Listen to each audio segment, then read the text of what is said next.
Hi, wealthy people. I recently read the book Essentialism, The Disciplined Pursuit of Less by McKeon, and today I am going to share my 8 core takeaways that I've got from the book. Stay tuned. I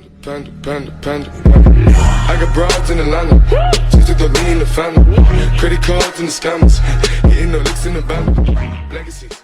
First core message is introducing essentialism. Greg starts his book by explaining what essentialism is.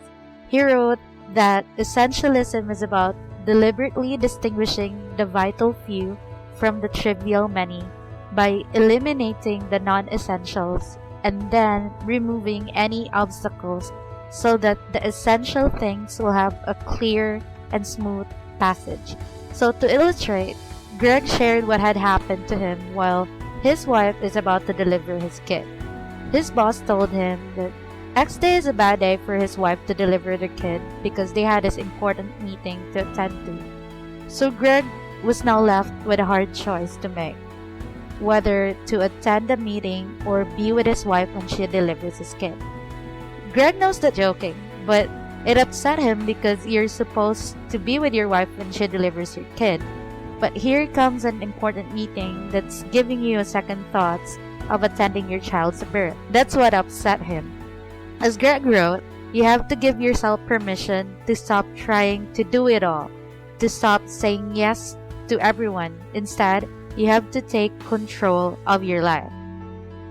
Second core message is, if you don't prioritize your life, someone else will. That's exactly what had happened to Greg at that moment. You might ask, Kez, I'm just a fresh graduate, or I'm after this promotion or project deal. I have to do so much more and consider as much options so I could get the best results. This dilemma is what Greg liked to call the paradox of success.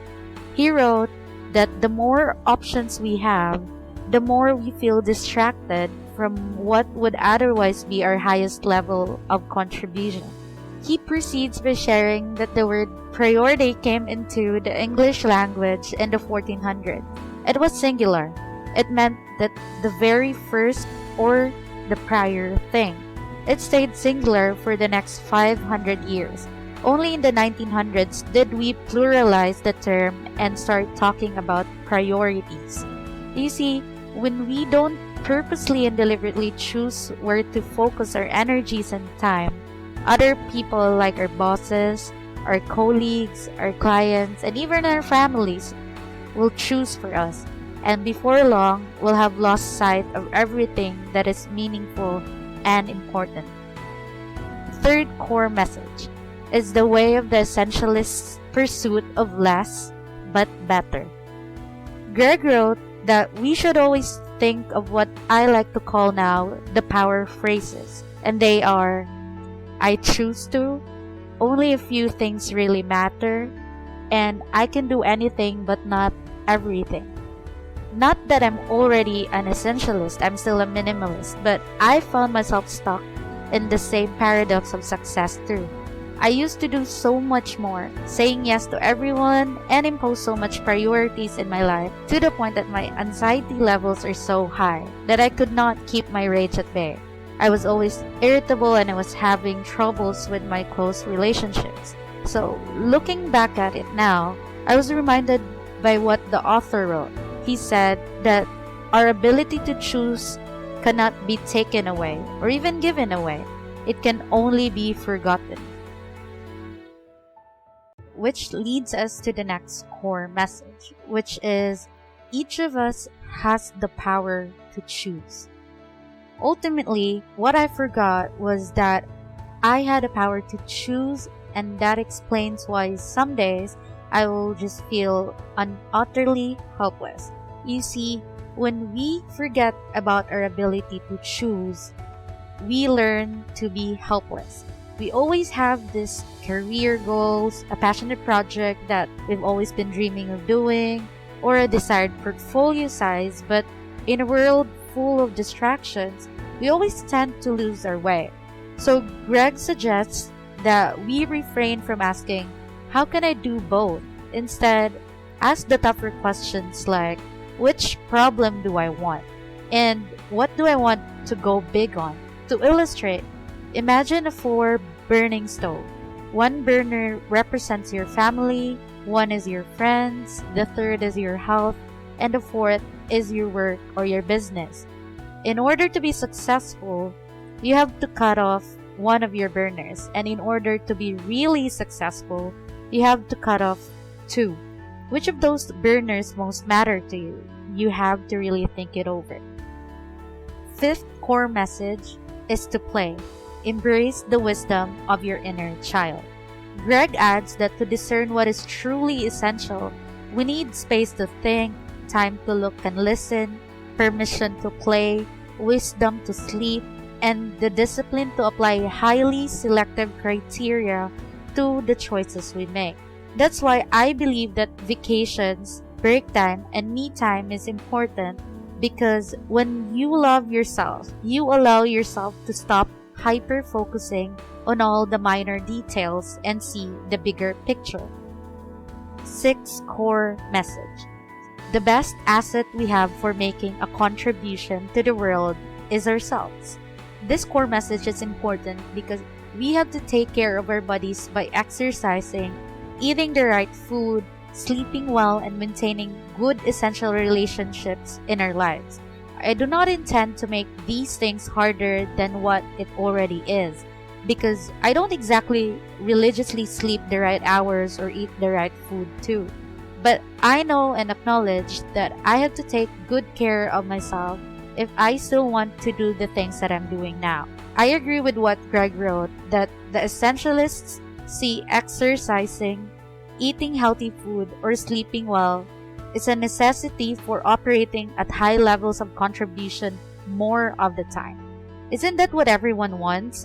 I would say definitely. So you have to take charge and start taking care of your body today. 7th core message, the 90% rule. Now, this works by how you deal with everything that comes your way. So if you rate it any lower than 90%, then automatically change the rating to 0 and simply reject an offer or an option. The author likes to put it this way: if it isn't a clear yes, then it's a clear no. Essentialists, like what Greg said, will always ask the questions: if I didn't have this opportunity, what would I be willing to acquire it? And what will I say no to? They ask these questions to really know true priorities. Now, there's your answer on how to determine the essential few from the trivial many.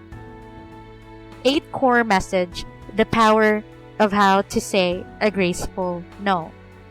This is my favorite part because as Filipinos, we tend to be so hospitable. In fact, that's how we're always described by foreigners. Not that it's a bad thing. However, saying yes to everything that comes up entails damaging consequences that hides through a constant seal of approval from the people around you, without really realizing that you cannot always please everyone. And even if you do end up pleasing someone, that doesn't prevent them from judging your next move. Most successful people preach to say no most of the time, but how do we actually say no is a more difficult thing to do. This book answered it. The book says that to easily say no, we have to think about what we are giving up when we say yes to someone. Be it saying yes to work and ending up giving up quality time with your spouse or your children, or saying yes to a friend and ending up saying no to an hour of cardio that will ultimately boost your health. There's an imminent trade-off to everything. Greg makes it clearer by this illustration. Say your manager comes to you and asks you to do X, but you're already tied up with projects A, B, and C. So you don't jump into whining about how full your plate is to your manager. That's crazy. The smart thing to do is you gracefully say no by responding, yes, I'm happy to make this the priority. Which of these other projects should I deprioritize to pay attention to this new project? By asking which project do you deprioritize, You're acknowledging your manager's request and at the same time diffuse a possible awkward situation. So you solve two problems with one stone. That ends my summary of the book Essentialism, The Disciplined Pursuit of Less by Greg McKeon. And to recap, we talked about 8 core messages that I've learned from the book, and they are: introduction to the concept of essentialism, the analogy of if you don't prioritize your life, someone else will, the less but better approach, each of us has the power to choose. Number 5 is the importance of play. 6, you are your best asset. 7, the 90% rule. And 8, the power of how to say a graceful no. I definitely recommend this book, and if you want to read the full copy of this book, affiliate links are in the comment section. Links will direct you to Lazada where you can order the book online. There's also a link where you can order the audiobook or the EPUB copy of the book. Just a reminder that Wealthy Living Hue will never endorse products that I think will not give value to your lives. By purchasing the book through my link, it will help me keep the lights on to keep doing these kinds of videos with no added cost to the item you're purchasing. Lastly, if this video or any of my videos gave value to you, please like and give them a share. And if you haven't already, please subscribe to not miss any of my videos. And as always, you can be wealthy too. See you in the next one.